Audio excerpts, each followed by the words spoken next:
Good morning. I hope you're well. I hope you're already thinking about Jesus. The most important discipline of your life is to wake up in the morning and focus on Jesus, and I hope you're doing that already. I want to read a beautiful, beautiful passage in John chapter 1, where John begins with these words. In chapter 1, he says, "In the beginning was the Word, and the Word was with God, and the Word was God. He was in the beginning with God. All things were made through him, and without him nothing was made that was made. In him was life, and the life was the light of men. And the light shines in the darkness, and the darkness did not comprehend it. There was a man sent from God whose name was John. This man came for a witness, to bear witness of the light, that all through him might believe. He was not the light, but was sent to bear witness of that light. That was the true light, which gives light to every man coming into the world." I want to repeat that last phrase. This was the true light, which gives light to every man coming into the world. Jesus gives light to every human being that comes into the world. You know, when you live in a big city like we live here in Sao Paulo, it's really hard to get into the rhythm of sunrise, sunset. It's really hard to get into the rhythm of nighttime and daytime. There's so much light.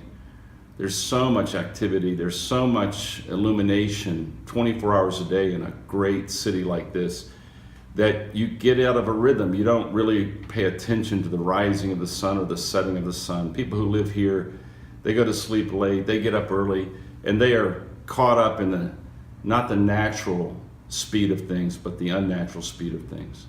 This morning was a very rare day. I had an opportunity to sleep as late as I wanted this morning because the group is getting ready to travel. This group that I'm traveling with here in Brazil right now, they leave tonight, go back to Miami. And I thought to myself, wow, I'm just going to sleep, no alarm clock.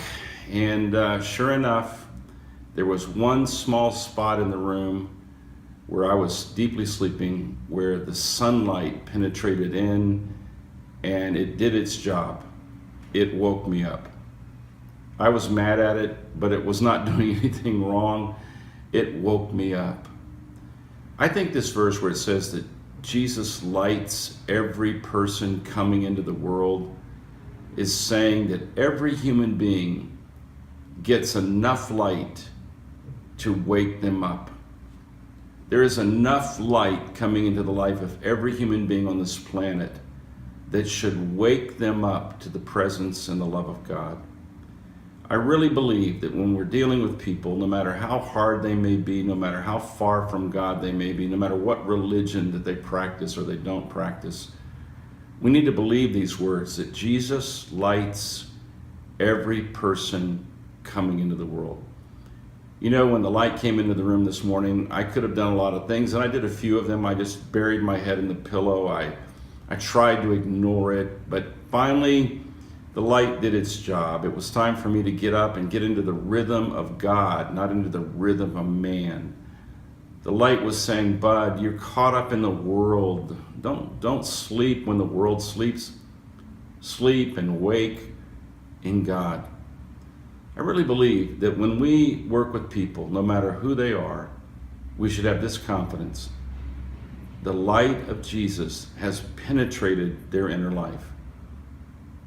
The light of Jesus is trying to wake them up. We are not that light. We come to bear witness of that light. And when we help people see that it is Jesus that's coming through the window of their soul, it's the light of Jesus that's coming into their life, then we can take them fully into the light. We can lead them to Christ. I find this idea just beautiful, because it takes so much pressure off of me. I am not the light. And the light has already penetrated their darkness, at least enough to wake them up. I pray today that you will walk not in this little light that comes through the window to wake you up, but I pray that you will walk in the full light of Jesus. But for the people in the world who don't know Jesus yet, I pray that they will wake up and go toward the light. May God bless you. Walk in the light.